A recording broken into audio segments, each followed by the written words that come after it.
Bonjour et bienvenue au podcast de l'association Stoa Gallica, le stoïcisme aujourd'hui. Pour ce podcast, j'ai le plaisir de recevoir Gabriele Flamini.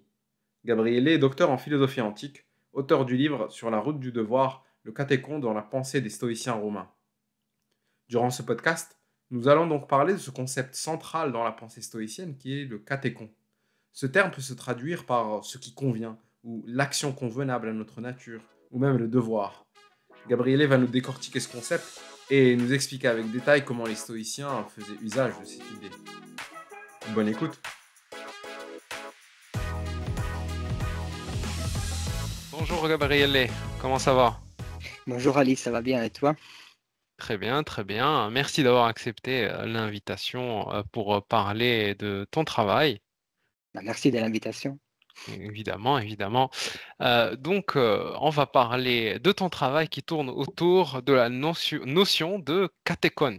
Euh, Est-ce que tu peux déjà nous expliquer qu'est-ce que c'est que le catéchone ou qu'un catéchone, simplement? Alors oui, plusieurs sources antiques s'accordent à dire que les Stoïciens concevaient le catéchon, qui est un mot grec qui littéralement signifie une chose qui convient, c'est qui convient. Donc je disais, les Stoïciens concevaient le catéchon, je cite, ce qui, une fois qu'il est fait, a une justification raisonnable tel qui est conséquent dans la vie. Alors, je suis certain qu'en écoutant cette définition, tous les membres de notre public se disent à peu près ce que je me suis dit moi-même lorsque je l'ai rencontré la première fois. Qu'est-ce que cela signifie? En quel sens le catéchon est fait? Qu'est-ce qu'une justification raisonnable? Et la conséquence dans la vie, ça désigne quoi? Alors, en étudiant de près les sources, je me suis fait l'idée que je défends justement dans mon livre qu'en sens le plus général du terme, le catéchon stoïcien est un événement qui concerne un être tel qu'un animal, dont l'être humain évidemment, ou une plante aussi, et qui aide cet être dans sa survie et dans son épanouissement. Et c'est pour cette raison justement que cet événement, après qu'il a eu lieu, il peut avoir une justification raisonnable dans la mesure où l'on reconnaît son utilité pour tel ou tel être.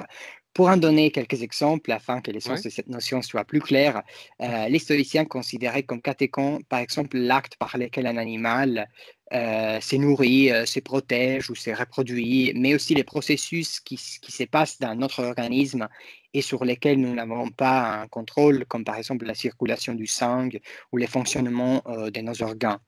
En vertu de la sociabilité des êtres humains, qui est une donnée incontournable de notre nature selon les stoïciens, rentre parmi les catéchonta, qui est le pluriel de catéchon, des êtres humains et également les gestes des bienfaisances, d'amitié, de philanthropie et aussi finalement des dévouements pour nos communautés, pour notre patrie, pour notre famille par exemple.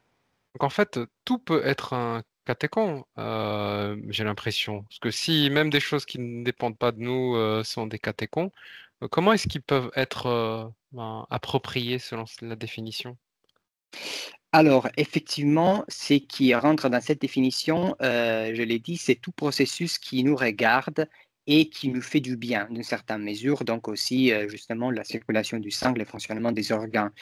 Après, il y a une précision à faire pour ce qui concerne les catéchontacts qui sont spécifiques aux animaux et qui sont plutôt des actions, disent les stoïciens, liées à l'impulsion, à l'exercice de l'impulsion. Et évidemment, lorsqu'on parle d'impulsion par rapport aux êtres humains, on commence à introduire une notion de responsabilité sur nos actes.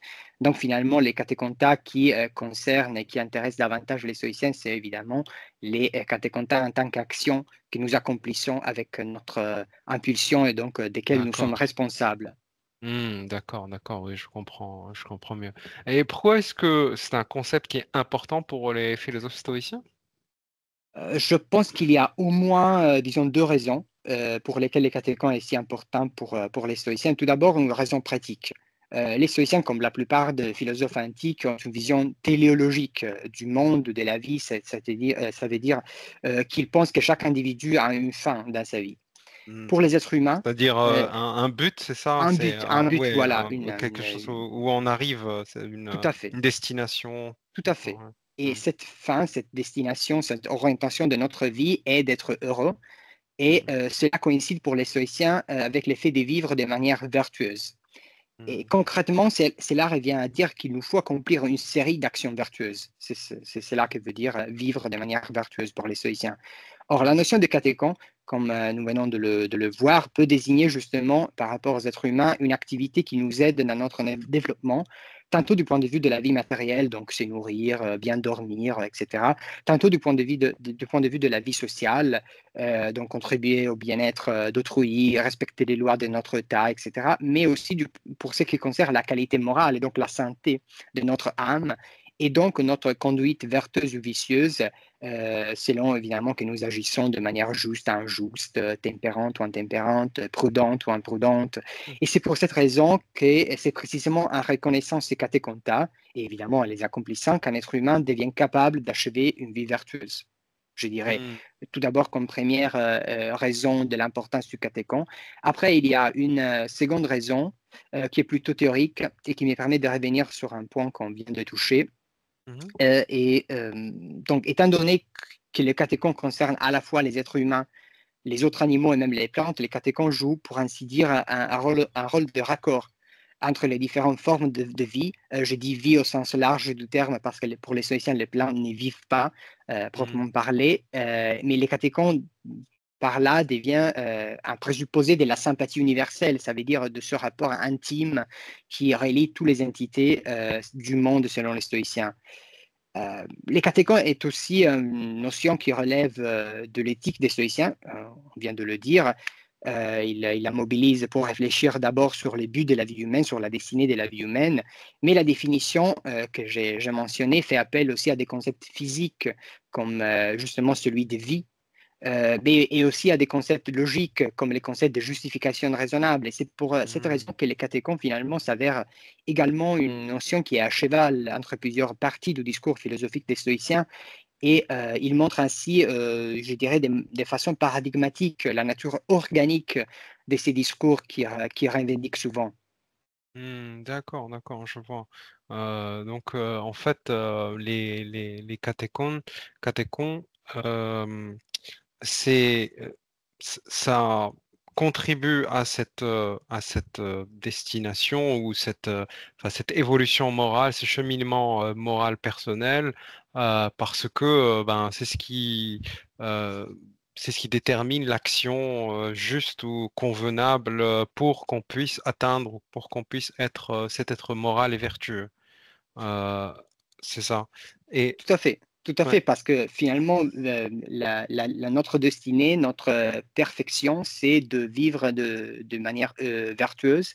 Et vivre de manière vertueuse, ça ne veut pas dire simplement être vertueux, avoir la disposition vertueuse, mais c'est l'exercer par des actions. Et justement, ces actions Hmm, vertueuses sont des catéchontas, sont une espèce spécifique, et l'espèce parfaite de catéchontas, ce que les stoïciens d'accord. appelaient katortomata, qui littéralement signifie action qui arrive à avoir du succès, action parfaite, action droite, Hmm. qui est une espèce de cateconta. D'accord, ouais, ils arrivent à résumer une phrase en un mot, c'est formidable. Peut-être que c'est la langue grecque qui fait ça. Tout à Euh, fait. mais, mais donc, par exemple, dans le livre, dans ton livre, sur le chemin du devoir, du coup, tu Sur la utilises route le de mot devoir. sur la route, pardon, sur la route du devoir, tu utilises le mot devoir voilà, comme idée, et parfois on la trouve comme traduction de catéchon. Oui. Mais est-ce que c'est une traduction fidèle? Parce qu'en fait, devoir, ça a aussi une signification aujourd'hui qui n'est pas, voilà, qui n'est pas l'action convenable exactement. Donc, est-ce que c'est une bonne traduction? On peut l'utiliser ou est-ce que c'est plus subtil que ça? Alors, c'est pas du hasard si jusqu'à présent, nous n'avons pas mentionné la notion de devoir. Hmm. Et parce que, en fait, malgré les titres de mon livre, mais je vais y revenir dans un instant, je trouve que devoir n'est pas la traduction la plus exacte de catégon, sauf si nous faisons évidemment des précisions. Euh, J'y faisais allusion au début. Littéralement, les mots catéchon et les participes présents neutres du verbe grec katécho Et dans ces usages dans la littérature grecque non philosophique, donc dans les travaux des historiens, par exemple, ou des médecins, le terme catéchon désigne quelque chose, notamment une action, normalement, qui convient à un être humain à raison de son statut social ou des circonstances dans lesquelles il se trouve. Bien entendu, on peut comprendre une action de ce type comme un devoir, dire que les catéchons, par exemple, d'un sénateur, d'un membre d'une assemblée, ou le catéchon d'une personne qui se trouve dans une certaine situation et veut atteindre un certain objectif est un devoir, mais l'étymologie du mot, c'est qui convient, et finalement aussi les sens propres du mot n'ont pas vraiment cette connotation. Et pour D'accord. ce qui concerne les stoïciens, la traduction de devoir, tout simplement, est encore plus clairement, je dirais, imprécise, parce que le catéchon stoïcien, je le répète, est quelque chose qui convient à l'individu, au sens où cette action l'aide à bien vivre. Et les catéchons n'est pas imposé à un être humain, Mhm. à une vache, je ne sais pas, ou à un cactus, ni par une norme établie par quelqu'un, ni en vertu d'un principe universel comme par exemple la loi morale de Kant. Et la référence à Kant est vitale à ces propos car Mhm. on le sait dans sa critique de la raison pratique, Kant reconnaît qu'il y a une opposition entre l'accomplissement du devoir, d'une part, qui s'est fait par des actions vertueuses, et d'autre part, les désirs du bonheur. Pour le dire simplement, pour Kant, si nous agissons en ayant pour but notre bonheur, notre conduite est utilitaire, et alors que la vertu demande plutôt un respect de la loi morale qui soit désintéressé, et c'est seulement par ce dévouement que nous devenons dignes d'attendre une forme de bonheur. Mhm. En revanche, pour les stoïciens, cette tension est absente, car le sage stoïcien, il sait bien que aussi longtemps qu'il agit avec justice, par exemple, ou avec bienveillance, il est heureux. Évidemment, ces vertus sont des dispositions spirituelles, et donc on n'est pas heureux si, et d'ailleurs on n'est pas sage si on n'est pas heureux, si on fait seulement semblant d'être juste, mais en fait on vise seulement à être heureux. On a Mhm. une conduite qui, du point de vue extérieur, semble la conduite d'un sage, mais finalement n'a pas comme point de départ une disposition vertueuse. Toutefois, vertu et bonheur coïncident pour les stoïciens, et c'est pourquoi les catéchons, dans la mesure où ils permettent les deux, n'est pas stricto sensu un devoir, quelque chose qu'on fait parce qu'on est obligé, mais c'est quelque chose qu'on fait parce qu'on veut être heureux, Mhm. voilà, on veut bien vivre. D'accord.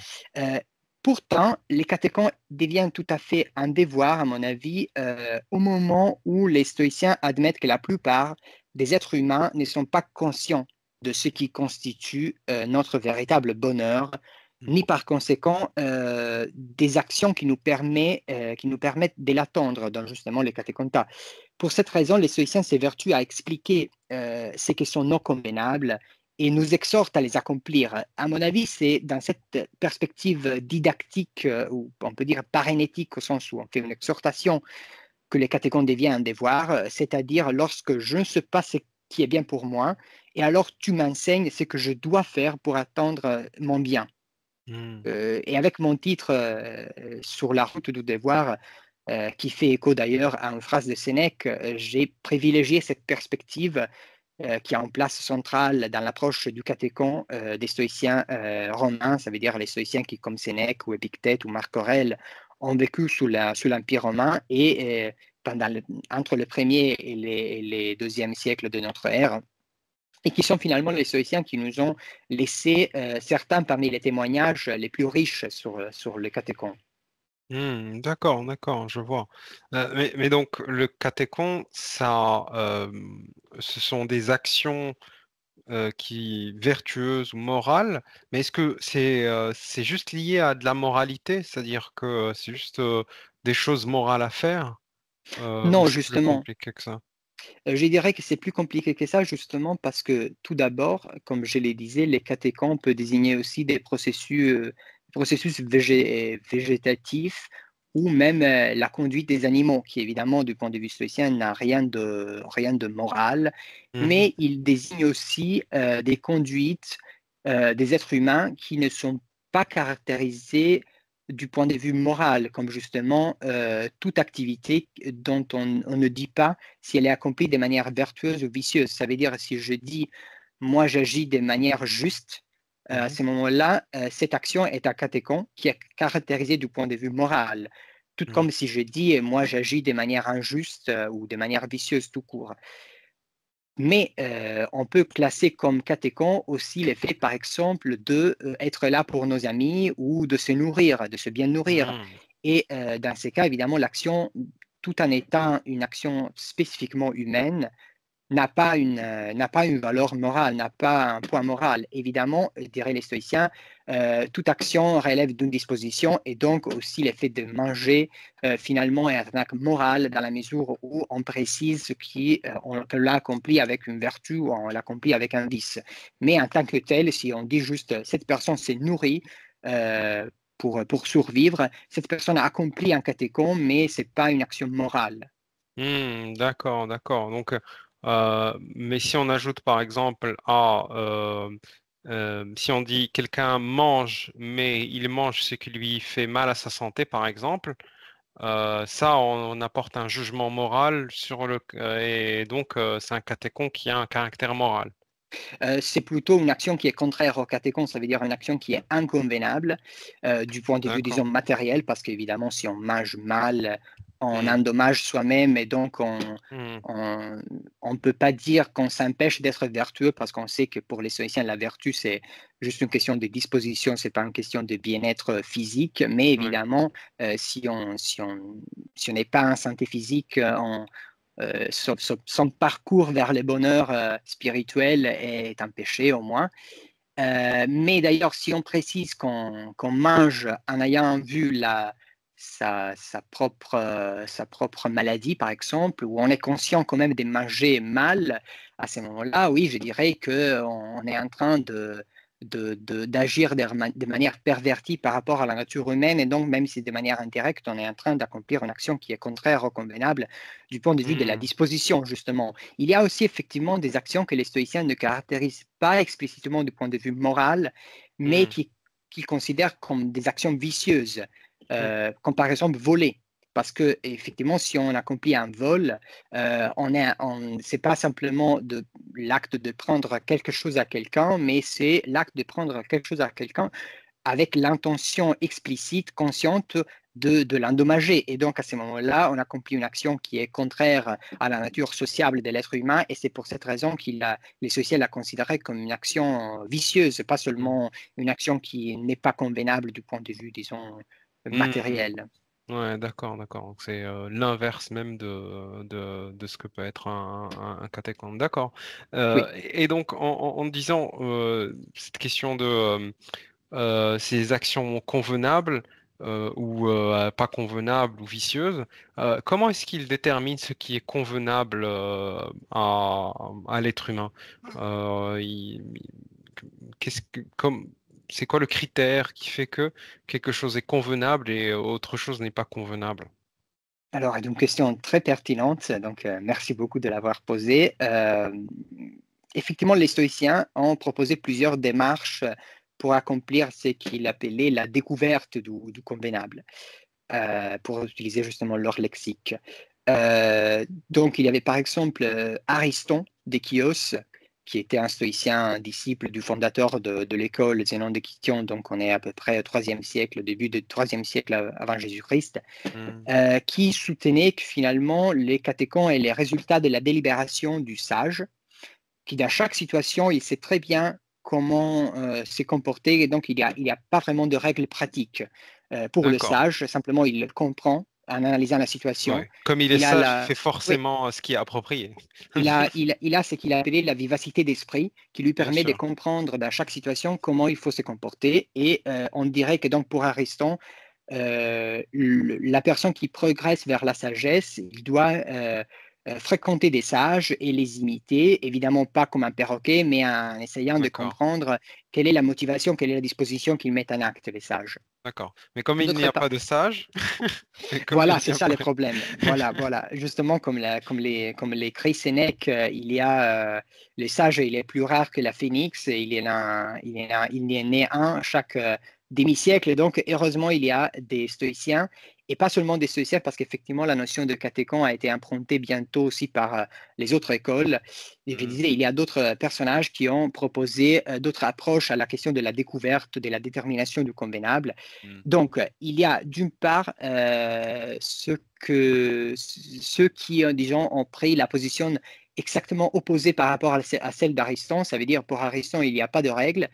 Pour quelqu'un, il y a juste les règles. Donc, en fait, c'était des personnes dont on ne connaît pas vraiment des noms. On a juste la mention de Brutus par Sénèque, Brutus, les Césaricides, qui aurait écrit un traité sur les catéchontas et qui apparemment, selon Sénèque, mais évidemment, ça peut être une source biaisée, celle de Sénèque, apparemment, Brutus, aussi comme d'autres, en fait, se limitait à donner des conseils, donc à dire si toi, tu es jeune, par exemple, tu dois faire cela et cela, envers ton époux, tu dois te comporter ainsi et ainsi, lorsque tu te trouves dans telle situation, il faut que tu agisses de telle ou de telle manière.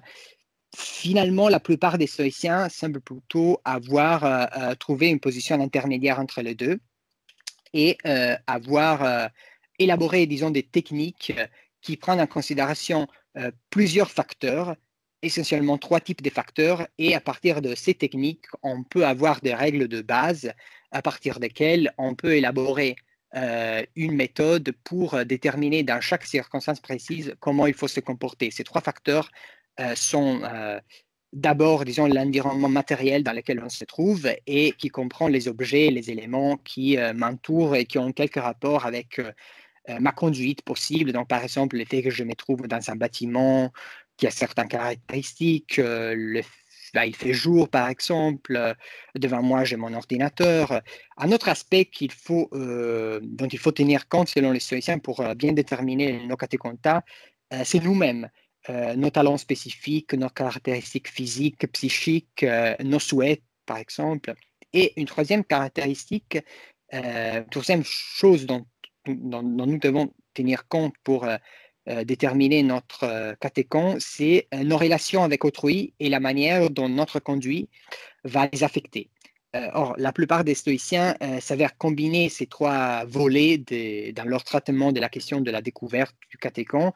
Mais à nouveau, puisque les stoïciens mettent beaucoup en valeur la composante sociable de la nature humaine, ils donnent davantage d'importance au volet concernant nos rôles sociaux et nos rapports avec autrui.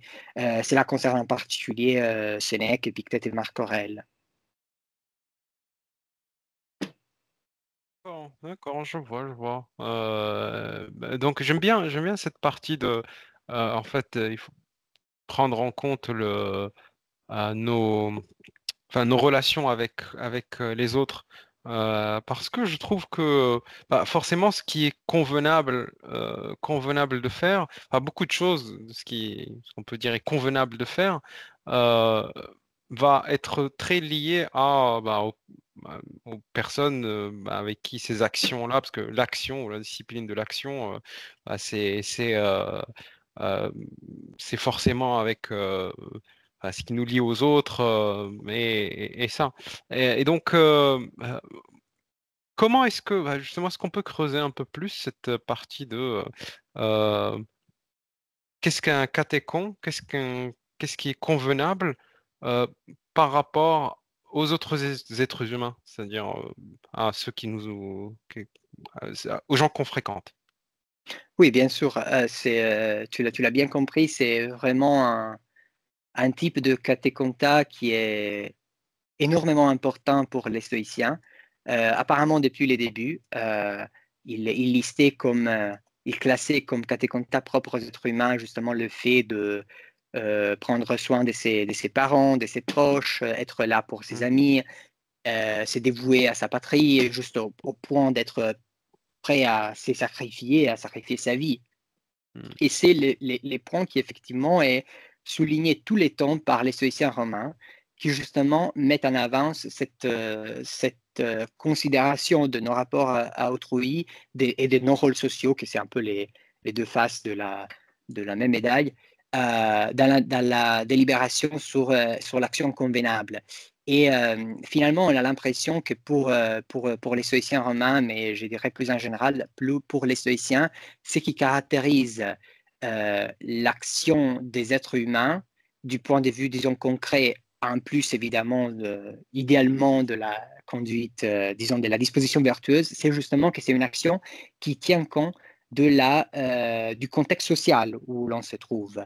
Donc, il tient compte du rôle que nous avons, des rôles que nous avons en tant que fils, en tant que mari ou époux, père, et des rôles politiques que nous avons, des rôles sociaux que nous avons, et des gens avec lesquels nous sommes reliés par ces rôles sociaux. Et comme tu le rappelais justement, tu faisais allusion, Épictète, lorsqu'il travaille, il présente sa discipline de l'impulsion, qui ensuite a été reprise de manière évidemment personnelle par Marc Aurèle. Il se concentre justement sur les catéchontas sociaux. Donc, discipline de l'impulsion, c'est l'entraînement de cette activité de l'âme qui dirige nos actions. Qui nous permet de nous orienter vers l'accomplissement de telle ou telle action. Et dans la mesure où cette orientation est correcte, elle est vertueuse, elle nous permet d'accomplir des catéchontas qui, sur le plan matériel, ont la caractéristique d'être des actions qui respectent, dit Épictète, nos rôles sociaux. Nos rapports avec autrui, nos relations. C'est la notion centrale de la discipline des catéchontas et de l'impulsion chez Épictète. Donc oui, je suis tout à fait d'accord avec toi sur l'importance de ce type de catéchontas. D'accord. Et donc c'est un type de catéchonta, mais donc les autres types, ce sont ceux dont tu nous as parlé, c'est les deux autres, tous les types de catéchonta qu'on peut rencontrer, ou est-ce qu'il y a une sorte de taxonomie de catéchonta chez les stoïciens? Alors moi, effectivement, dans mon livre, j'ai essayé de tracer une sorte de taxinomie de catéchontas qui n'est pas explicite dans nos sources, mais que nous pouvons tout à fait deviner. Donc, il y a le type le plus général de catéchon, comme je l'ai dit au départ, c'est ce que j'ai appelé un événement qui aide un être vivant, au sens large du terme vivant, à bien vivre. Et donc, comme événement, on peut évidemment aussi classer les processus biologiques, les processus végétatifs et aussi les activités. Après, il y a les catéchontas qui sont communs aux animaux, mais qui ne sont pas propres aux plantes. Et donc, à ce moment-là, il y a les activités qui sont dirigées par l'impulsion, qui relèvent de l'impulsion. Et après, à un niveau taxinomique plus bas, qui pertient seulement aux êtres humains, il y a les activités justement qui concernent notre sociabilité au sens strict du terme, donc pas la manière dont les animaux s'associent. Et du point de vue de la disposition, il y a les actions vertueuses. Et donc, je dirais que c'est ça un peu la taxinomie. Après, on pourrait aller plus loin. Dans un article qui devrait publier bientôt, j'ai fait l'hypothèse que les stoïciens seraient prêts à dire que, par exemple, pour une plante, l'effet d'être arrosé au bon moment et dans une bonne quantité, c'est aussi un catéchon, donc aussi des événements vraiment extérieurs par rapport aussi à l'organisme qui les concerne, mais c'est un cas vraiment extrême et qui de toute façon ne leur intéresse pas de manière particulière, parce que c'est vraiment le catéchon en tant qu'action humaine, sociale et vertueuse qui leur intéresse. Ouais, je vois, je vois. Et donc ça a intéressé les actions morales, ça a intéressé les stoïciens depuis le début, depuis Zénon. Nous, on connaît surtout les derniers stoïciens, hein, les Romains, donc Sénèque, Épictète, Marc Aurèle, dans l'ordre chronologique, c'est ça? Oui. Et donc, comment est-ce que ces stoïciens se sont emparés de cette notion de catéchon, chacun à sa manière. Enfin, est-ce qu'il y a des différences entre les trois dans comment est-ce qu'ils abordent la notion de catéchon?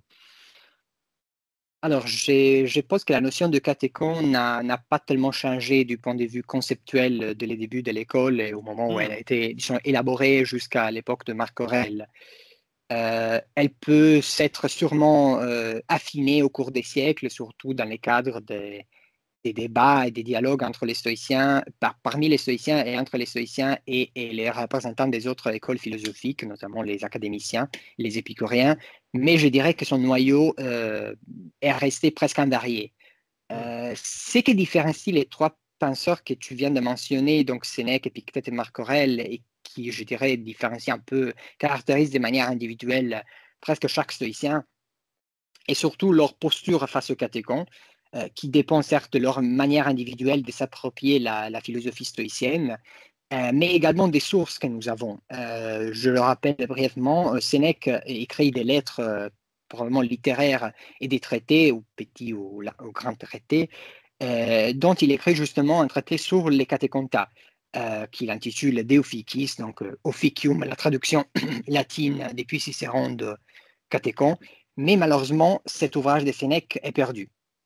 L'enseignement d'Épictète a été préservé d'une part dans les entretiens, qui sont un recueil d'entretiens justement qu'il avait en marge de ses cours, et d'autre part, nous avons les manuels, le célèbre manuel, qui résume les points capitaux de sa pensée. Quant à Marc Aurèle, son ouvrage philosophique est un écrit pour lui-même, que probablement il n'envisageait pas de publier. Cette divergence des sources, à mon avis, explique en partie pourquoi les trois philosophes abordent le catéchon de façon différente, même si la notion est la même finalement. Ça veut dire Sénèque le traite de manière tangente par rapport à d'autres notions, comme celle des préceptes, on parlait juste avant du rapport entre les catéchons et les règles, et des manières tangentes aussi à la notion de bienfait, parce que comme on y faisait allusion, le catéchon humain est une action sociable, donc une action qui doit viser le bien-être d'autrui. Et probablement Sénèque fait ça parce qu'il avait déjà dédié au catéchon un traité spécifique qu'on a perdu et qui ne permet pas de le voir s'épancher spécifiquement sur le catéchon. D'autre part, Épictète, probablement dans son cours, dans ses cours, disons la partie théorique de ses cours, il abordait les catéchons de manière plus théorique, par exemple en lisant les œuvres de Chrysippe sur les catéchons ou d'autres stoïciens. Mais nous avons justement seulement la partie d'entretien presque convivial d'Épictète avec des personnes qui assistaient à ses cours, mais aussi des personnes qui étaient extérieures à son école. Et donc, il se concentre, dans les cadres de ses entretiens et aussi du manuel, il se concentre sur les catéchonta qui découlent de tel ou tel rôle social, vraisemblablement en raison de l'intérêt assez pratique de ses interlocuteurs, je dirais. Et quant à Marc Aurèle, il se tourne en revanche, on le voit très bien, vers la disposition de l'âme qu'il faut avoir dans sa propre conduite plutôt que sur le côté matériel des actions qu'il doit accomplir. Donc, c'est pas vraiment ce qui lui intéresse, c'est pas vraiment l'accomplissement des catéchonta, mais c'est l'accomplissement d'actions qui découlent d'une disposition vertueuse. C'est pourquoi la notion de catéchon n'est pas tellement intéressante explicitement pour lui. Ah oui. Par exemple, je pense que c'est l'ouverture du livre 2 de Marc Aurèle, dans les pensées de Marc Aurèle, où il dit, quand tu rencontres cette célèbre citation, quand tu rencontres un,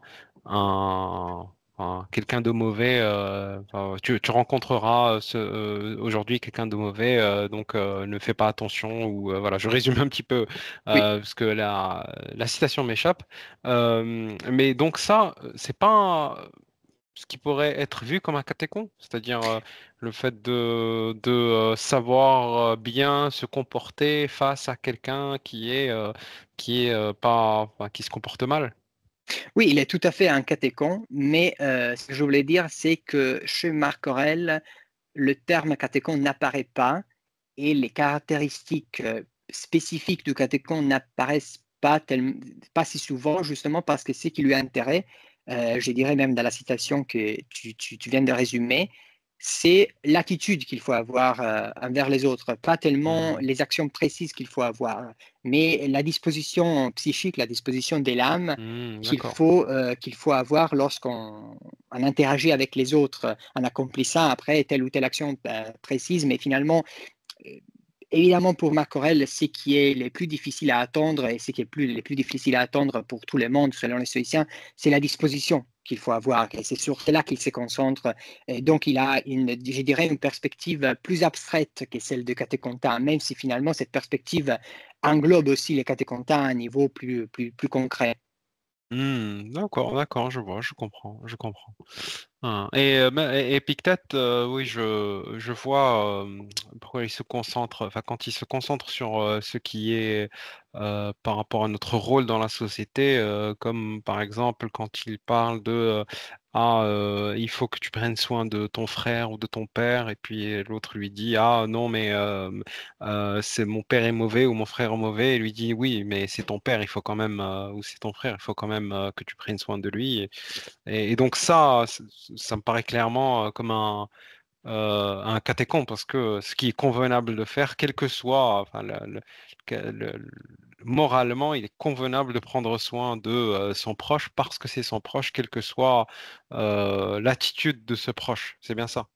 Tout à fait, tout à fait. Ça, c'est un catéchon et c'est très important ce que tu as souligné parce que justement, lorsque les stoïciens nous invitent, Épictète, mais pas seulement Épictète, on pourrait citer déjà Cicéron à travers Parnesius, pardon, l'inverse, Parnesius à travers le De Officiis de Cicéron qui reprend la pensée de ces stoïciens, Parnesius, Hiéroclès qui est un autre stoïcien romain qui a vécu probablement au deuxième siècle de notre ère, lorsqu'il parle des relations entre nous et autrui dans la détermination du catéchon, il ne veut pas dire que la conduite d'autrui détermine la manière dont moi je dois me comporter envers l'autre personne, mais c'est plutôt mon rôle face à autrui dans la relation qui nous relie, qui détermine les actions que moi je dois accomplir, n'importe quelle attitude l'autre personne a envers moi. Autant longtemps que la relation entre nous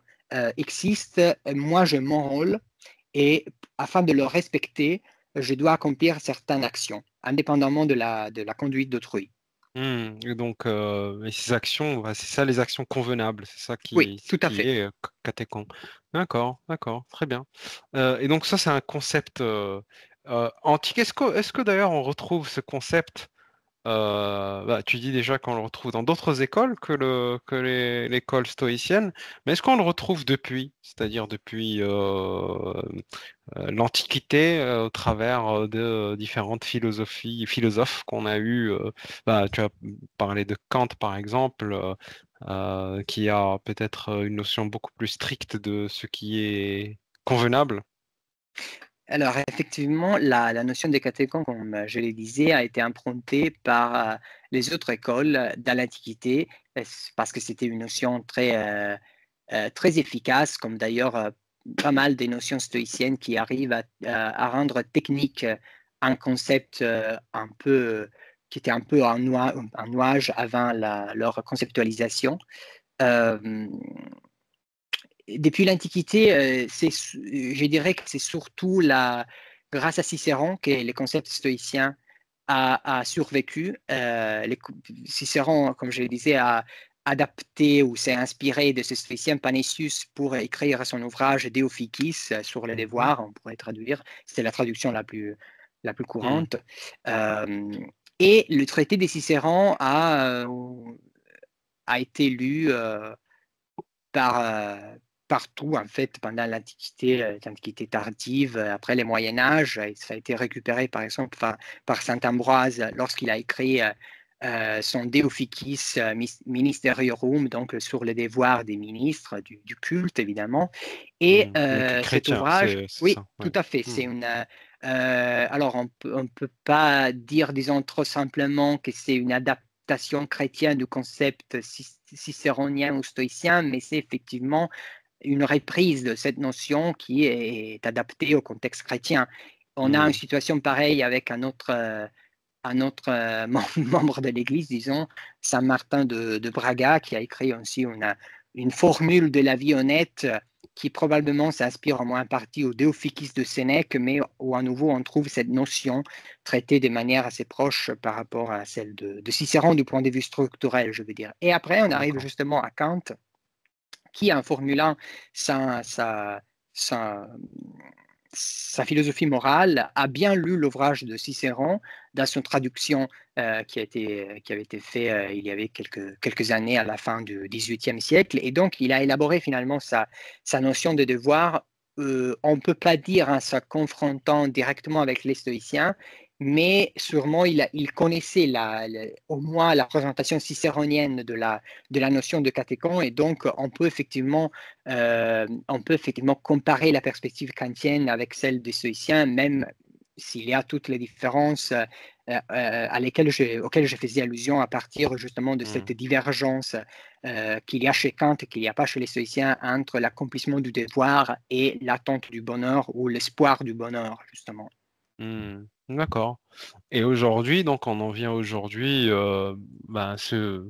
c'est une notion, j'imagine, qui est plus compliquée dans le monde d'aujourd'hui à communiquer, les questions de pas juste devoir, mais globalement ce qui est convenable, parce que voilà, c'est avoir un standard commun est de plus en plus compliqué. Voilà, c'est difficile d'aborder ces notions-là sans que le relativisme vienne vite un peu casser la fête et gâcher la fête. Euh, mais du coup, comment est-ce que peut-être aujourd'hui on peut s'inspirer de ces concepts antiques pour mieux vivre finalement, parce que c'est ça le but déjà chez les stoïciens. Comme tu viens de le dire, chez vous, chez Stoa Gallica et tous les gens qui nous écoutent, ils savent très bien que l'éthique stoïcienne a plusieurs volets qui sont toujours très actuels, mais je dirais que les catéchons est probablement les plus distants de la sensibilité moderne. L'idée qu'en tant qu'être humain, chacun de nous a une nature spécifique qui est bien définie et dont nous avons un but, une destinée précise qu'il nous convient de viser. Et non, nous devons accomplir des conduites précises. Et si nous ne les faisons pas, alors il y a un sage qui peut venir nous enseigner nos devoirs. Si je disais ça si je disais Un quelque public chose comme moderne. ça à quelqu'un, oui, je pense que ce serait la dernière chose qu'on me permettrait de dire dans presque tout contexte, sauf peut-être si dans des cercles, disons, d'hyper-conservateurs. Mais non, mais sérieusement, moi, personnellement, j'apprécie beaucoup, disons, l'émancipation par rapport aux notions intouchables de nature, d'identité et des raisons qui, surtout à partir de la seconde moitié du 19e siècle, de nombreux intellectuels et artistes nous ont gagnés, mais je crois toutefois que la réflexion des stoïciens sur les catéchons peut nous exhorter à faire nous-mêmes une réflexion qui reste importante aujourd'hui.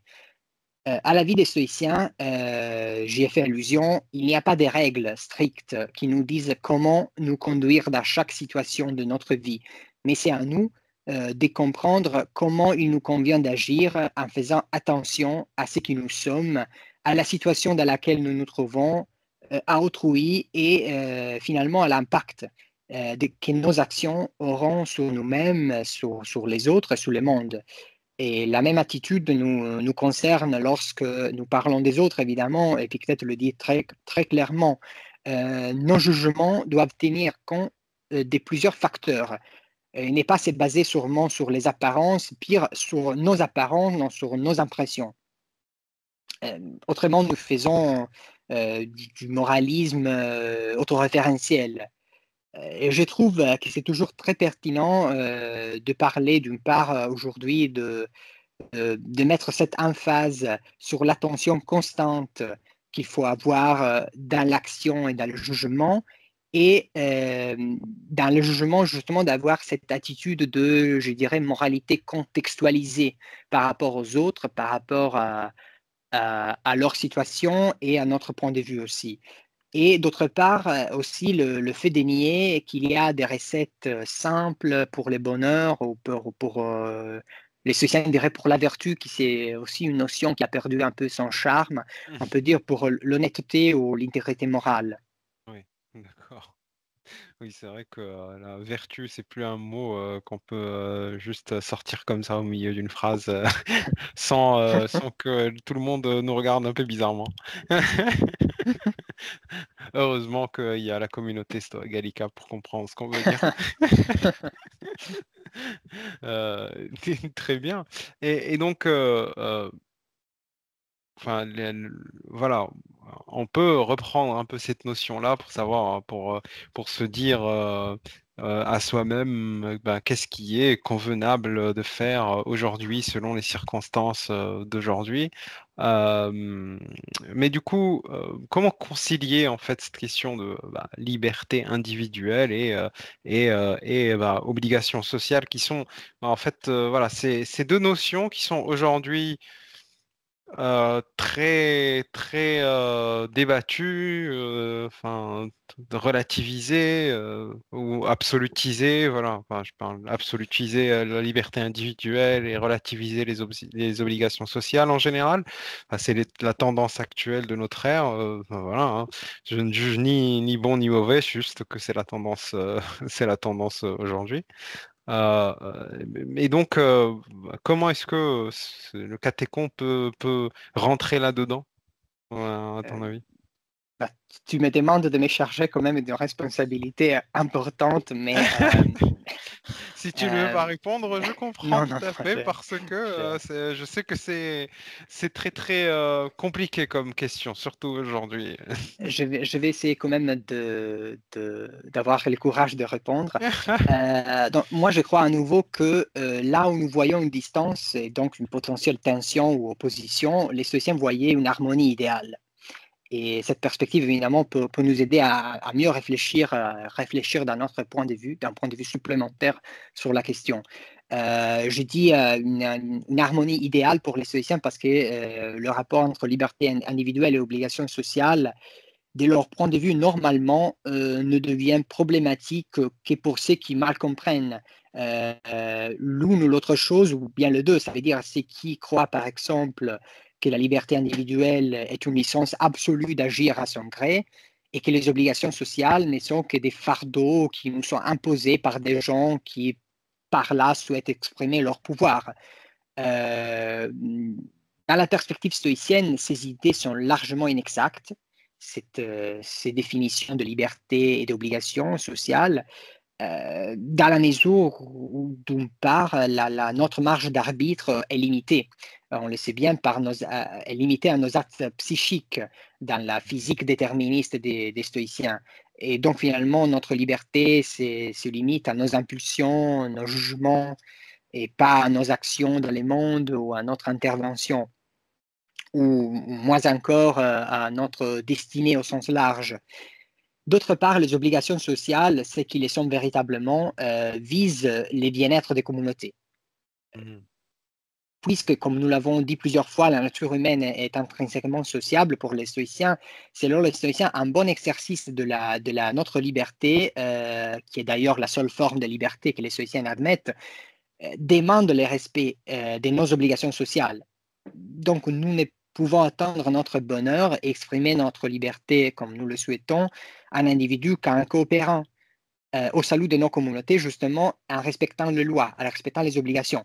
D'autre part, il y a certes des cas particuliers que les stoïciens admettraient aussi, où les lois, par exemple, qui règlent une communauté sont injustes, ou une communauté est gouvernée par des politiciens qui ne font pas les biens de la communauté. Il y a justement l'expérience de ce qu'on appelle l'opposition stoïcienne. C'est l'opposition de plusieurs stoïciens aux empereurs, surtout entre les premiers et les deuxièmes siècles de notre ère. C'est une opposition Euh, politique, c'est ça. une C'était comme opposition une sorte politique, tout de à fait, parti tout à fait, politique tout qu'on à fait, appelait l'opposition stoïcienne. tout à fait. Et cette expérience qui est témoignée par exemple Tacite pour ce qui concerne Sénèque ou par Helvidius Priscus, ce sont des sénateurs pour ce qui concerne ces Épictètes qui nous racontent cette histoire justement. Cela nous fait croire, je dirais, que dans ces cas, les stoïciens auraient envisagé l'émergence des catéchentas circonstancielles, donc d'actions qui sont convenables dans des circonstances spécifiques. Il aurait incité, je crois, à mener une opposition contre cette gestion des institutions, en essayant d'abord de convaincre les politiciens de changer leur position, donc à travers le dialogue, mais un dialogue qui était mené par quelqu'un qui en même temps quand même essayait de respecter les lois, même s'il il les regardait comme injustes. Et c'est seulement comme, disons, solution extrême qu'il aurait incité à violer les lois injustes au profit des principes du stoïcisme, des principes que justement ces lois contredisaient. Évidemment, parler comme ça aujourd'hui, c'est un peu une pente glissante dans la mesure où les principes du stoïcisme, tout comme aujourd'hui les droits de l'homme auxquels on pourrait s'appeler pour justement ne pas respecter une loi instituée, c'est quand même des principes qui ont prétention d'universalité, mais sont quand même des idées culturellement déterminées. Pourtant, sauf, disons, pour ces cas qui sont vraiment extrêmes, je pense que l'invitation à la participation active à la vie politique de nos communautés et à une dissension menée dans les cadres des lois par nos actions qui deviennent donc des catécontas, et ils sont deux autres éléments qui sont assez actuels de la pensée stoïcienne, à mon avis. D'accord, intéressant, très bien. Merci beaucoup. Pour finir, s'il y a une chose que tu aimerais que nos auditeurs se rappellent par rapport à la notion de catéchumène, que ça serait quoi? Bah, je voudrais mentionner en fait un point qu'on n'a pas eu le temps de mentionner aujourd'hui, et je le fais très brièvement. Ça veut dire que les stoïciens donnent un rôle très important, et on les voit surtout grâce à Sénèque, Épictète et Marc Aurèle, euh, aux émotions dans Hmm. l'accomplissement des catécontas. Et ici, je ne fais pas référence à la rengaine que les stoïciens exhortent à une vie apathique et que leur sage est, disons, un bloc de matière inorganique à figure humaine, une sorte de statue à marbre ou un bonhomme des neiges, parce que c'est une fausseté grossière que maintenant aucun chercheur sérieux ne soutient plus. Ce que je souhaite mettre en évidence brièvement est un point qui est effectivement négligé souvent. Ça veut dire que afin de bien accomplir ces catécontas, l'être humain ne doit pas se limiter à agir avec une disposition vertueuse ou matériellement dans l'intérêt de sa communauté en suivant disons, la nature et l'ordre du monde, mais en particulier, je le disais, les sources des stoïciens romains, Sénèque, Épictète et Marc Aurèle, montrent de façon indéniable qu'il est aussi vital d'accomplir ces actions avec un engagement émotionnel, de se sentir donc profondément impliqué dans nos rapports avec autrui, dans notre participation à une vie communautaire, et de réjouir intimement de notre capacité de bien agir envers les autres, face aux autres, pour nous-mêmes. Et c'est une leçon que je pense qu'on ne s'entendrait pas peut-être par les stoïciens, mais bon, ils savent toujours nous surprendre. Bah, c'est sûr, je suis 100% d'accord avec ça. Merci beaucoup. J'adore finir sur cette note un petit peu réjouissante. Voilà. Bah, merci beaucoup encore une fois, Gabriele. Donc, je rappelle ton livre sur le sujet qui s'appelle Sur la route du devoir. Je mettrai aussi en lien pour tous ceux qui veulent aller voir directement ton travail. Et ben, merci beaucoup et à une prochaine fois. Merci beaucoup à toi de l'invitation et de ces beaux entretiens. C'était le Stoïcisme aujourd'hui, podcast de l'association Stoa Gallica. Merci pour votre écoute.